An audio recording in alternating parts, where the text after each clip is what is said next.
Ang next teen artist, punong-puno naman ng riz, lalong-lalo na sa online world. Hello po, ako po si Sabrina Millares, 16 years old from Cabuyao, Laguna. I-describe ko po yung sarili ko as a strong woman po. Kasi po, alam ko po sa sarili ko po na marami po akong pinagdaanan.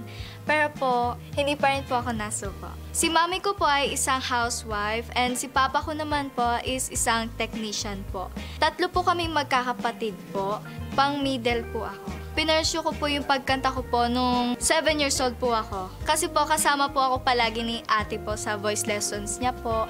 And mahilig din po akong makisali po sa kanya.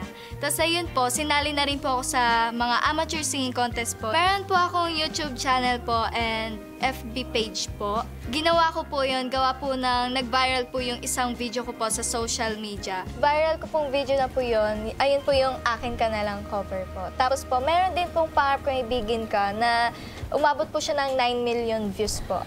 9 million? Amazing, 9 million views. Nung nagsisimula kang gumawa ng videos, nandun ang iyong baby sister na baby pa. Apo.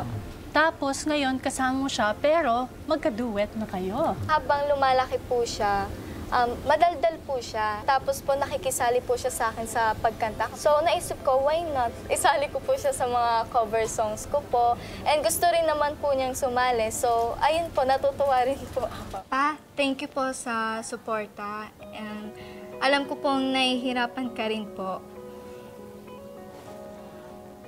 Okay lang po kahit tumulong din po ako kahit mahirap po. Kasi gusto ko po kayong matulungan. Thank you po. Okay lang yun, Nak. Kahit naman mahirap talagang kakayanin ko. Talagang gagamparan ko pagiging ama ko sa inyo. Tapos ituloy mo lang yan. Yung talent ko na yan. Dito lang ako susuportahan talaga kita. Kahit saan makarating yung journey mo.